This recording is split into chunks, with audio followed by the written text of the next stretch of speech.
Bonjour les traileuses et les trailers. Dans cette vidéo, nous allons voir en détail si cette paire de chaussures est faite pour vous ou non.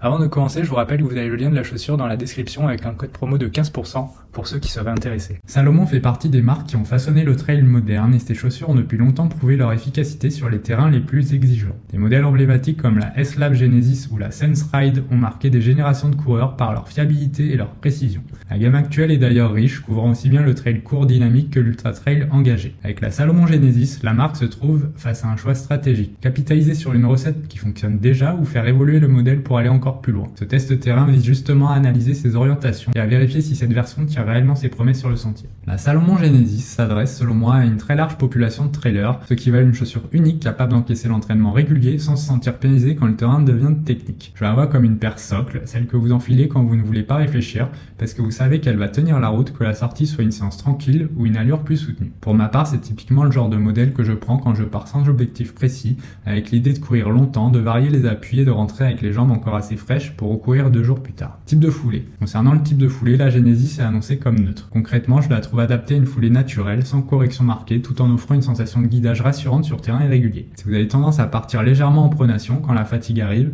notamment en descente, je pense que sa conception peut vous tenir correctement, mais elle n'est pas une chaussure de correction. Elle reste avant tout pensée pour une biomécanique neutre avec une stabilité obtenue par la structure et la tenue du pied plutôt que par une pièce intrusive. Distance. Pour la distance, je retiens surtout son positionnement polyvalent, elle se montre à l'aise sur des sorties courtes comme sur des longues. Et je la considère particulièrement pertinente pour l'entraînement et pour la course jusqu'à des formats où l'on cherche encore un bon compromis entre protection et précision. Plusieurs retours convergent vers un usage très cohérent jusqu'à 50 km et c'est aussi la zone où je la trouve la plus juste. Assez amortie pour durer, assez vif pour relancer sans tomber dans l'excès de moelleux qui enlève de la lecture du terrain. Au-delà, tout dépend de votre tolérance plantaire et de votre goût pour la sensation de terrain, mais son ADN à mes yeux reste celui d'une chaussure performante et rassurante pour le trail classique et engagé, pas d'un chausson maximaliste pour l'ultra. Surface. Je l'ai toujours trouvé pertinente sur une grande variété de chemins, y compris quand ça devient technique, cassant, instable avec des pierres, des racines, des dévers et des changements de rythme. Vous pouvez partir d'une portion roulante, basculer sur un single étroit, traverser un pierrier et garder une sensation de contrôle. C'est précisément ce que j'attends d'une chaussure dite polyvalente, elle ne doit pas juste passer partout, elle doit rester cohérente quand le sol vous oblige à être précis. Drop. Enfin, le drop est de 8 mm. Sur le papier, c'est un drop intermédiaire qui parle à beaucoup de coureurs et sur le terrain, je le ressens comme un équilibre réussi. Suffisamment de soutien à l'arrière pour encaisser les kilomètres et les descentes, tout en gardant une bascule assez naturelle pour courir sans avoir l'impression d'être perché. Si vous venez d'un drop plus bas, l'adaptation se fait généralement vite et si vous êtes habitué à des 8-10 mm, vous ne serez pas dépaysé, vous aurez même selon moi un bon mélange entre confort et efficacité. Les caractéristiques techniques de la Salomon Genesis. Après avoir situé la Salomon Genesis comme une chaussure polyvalente, je passe logiquement à ce qui fait vraiment sa valeur sur le terrain, sa fiche technique traduite en sensations. Sur mes sorties, j'ai surtout retenu une construction orientée montagne avec des choix concrets pour durer, accrocher et rester stable quand le sentier se dégrade, tout en conservant un vrai répondant quand vous décidez d'accélérer. Design. Visuellement, la Genesis reprend l'ADN technique de Salomon avec une silhouette tendue et un profil fait pour bouger vite en terrain varié. J'apprécie en particulier son pare-pierre avant renforcé parce qu'en single caillouteux ou sur des pierriers, c'est souvent le détail qui évite une sortie gâchée par un choc d'orteil. Le talon et le médio-pied affichent une architecture rassurante, on sent que la chaussure a été pensée pour garder le pied en place quand les appuis deviennent fuyants. Matériaux et durabilité. L'élément le plus marquant, c'est la tige Matrix, une construction tissée intégrant des fils de Kevlar et de polyamide enduit. Dans mon usage, cela se traduit par une tige à la fois très résistante à l'abrasion et étonnamment respirante, même quand la température monte ou que l'effort s'intensifie. Sur une chaussure autour de 120 à 150 € selon les périodes et les revendeurs, je trouve ce choix de matériaux très intéressant car il tire la durabilité vers le haut, là où beaucoup de concurrentes s'économisent. Adhérence et accroche. Sous le pied, la semelle extérieure all-terrain Contagrip est clairement un des points forts. Elle est pensée pour fonctionner sur terrain humide, sec, dur ou instable, et c'est exactement ce que je constate en alternant sur une même sortie des portions de chemin forestier compacts, des dalles rocheuses et des sentiers plus meubles. Les crampons sont annoncés autour de 4,5 mm sur de nombreux retours, et l'ensemble donne une accroche rassurante en relance comme en descente. Même si en bout très collant, j'ai noté que comme sur la plupart des semelles agressives, une tendance à charger. Confort et maintien. Le confort vient selon moi de 2 éléments, la qualité de la tige et le système de serrage. Le quickless est rapide, il évite les micro-ajustements permanents et il sécurise bien le maintien du coup de pied. La semelle intérieure ortholite amovible apporte une sensation plus propre au chaussant, surtout quand vous enchaînez les sorties. Je note toutefois un point à surveiller, la zone avant-pied peut sembler un peu étroite au début, avec une sensation parfois pincée au niveau de la toe box, qui dans mon cas a diminué après quelques sorties, mais qui mérite d'être anticipée si vous avez l'avant-pied large. Amorti et dynamisme. La Genesis utilise la Energy Foam, un mélange EVA plus olefin annoncé comme léger, réactif et durable. Sur mes sorties, je la ressens comme un amorti équilibré, ni trop ferme, ni trop mou, avec un retour d'énergie perceptible quand vous relancez sur du roulant. La semelle, souvent donnée à 30 34 mm au talon et 26 mm à l'avant correspond bien à ce ressenti.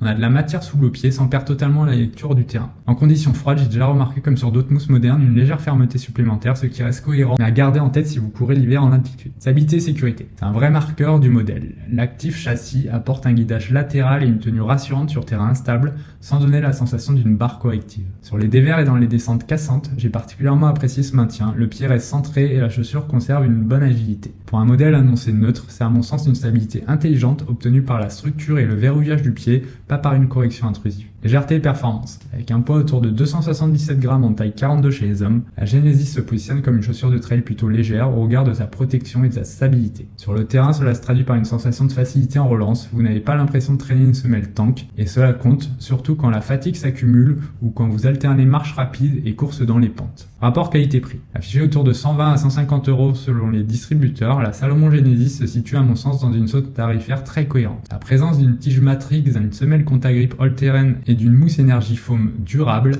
place clairement ce modèle au-dessus de nombreux concurrentes directes vendues plus cher. Pour un coureur qui cherche une seule paire capable d'encaisser un usage régulier sans compromis majeur sur la performance ou la longévité, je considère que le rapport qualité-prix est très solide et objectivement compétitif. Comparatif avec d'autres modèles de chaussures de trail. Pour affiner le positionnement de la Salomon Genesis, je la confronte ici à des modèles récents et pertinents, issus à la fois de la gamme Salomon et de marques concurrentes reconnues. Ces comparaisons s'appuient sur mes essais terrain et sur une analyse technique approfondie afin de vous aider à identifier le modèle le plus cohérent avec votre pratique. Donc j'ai comparé la Salomon Genesis par rapport à la Salomon S-Lab Genesis. La Salomon S-Lab Genesis représente la version la plus aboutie et la plus performante de cette famille. Je la ressens plus précise, plus proche du pied et sensiblement plus légère que la Genesis classique. En revanche, elle est aussi plus exigeante, moins tolérante sur la durée et nettement plus chère. La Genesis standard conserve l'ADN technique tout en offrant davantage de confort et d'accessibilité pour un usage régulier. J'ai comparé la Salomon Genesis à la Salomon Ultra Glide 3. La Salomon Ultra Glide 3 se positionne clairement sur le confort longue distance avec un amorti plus généreux et une plateforme plus large. Sur mes sorties, elle excelle quand l'objectif est d'enchaîner les kilomètres sans contrainte. Comparée à la Genesis, elle manque toutefois de précision et de stabilité en terrain technique, là où la Genesis se montre plus rassurante et plus dynamique. J'ai comparé la Salomon Genesis à la Salomon Pulsar. La Salomon Pulsar est pensée pour la vitesse et la performance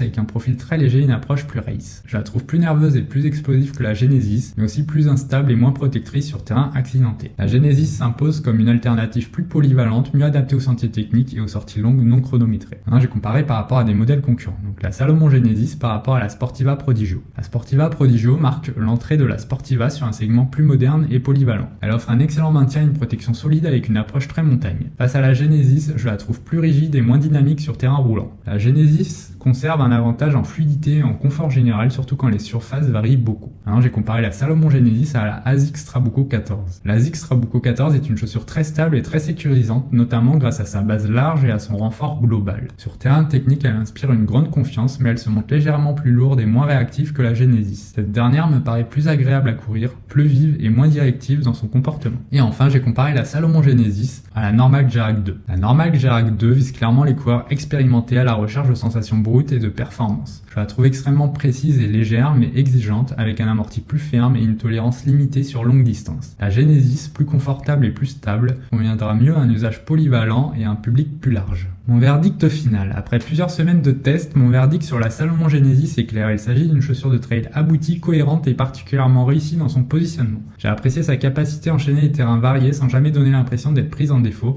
que ce soit en montée, en descente ou sur des sections plus roulantes. Son équilibre entre amorti, dynamisme et stabilité en fait une allié fiable pour l'entraînement régulier comme pour la compétition jusqu'à des distances intermédiaires. La tige Matrix inspire confiance sur la durée, l'adhérence est constante et le maintien reste sécurisant même quand la fatigue s'installe. Si la toe box pourra sembler étroite pour certains profils, l'ensemble demeure très homogène. À mes yeux, la Genesis s'impose comme une valeur sûre pour les trailers recherchant polyvalence, performance maîtrisée et durabilité sans tomber dans l'excès. À la suite de nos différents tests, nous lui avons attribué un note globale de 4 sur 5. Pour le confort, 4 étoiles sur 5.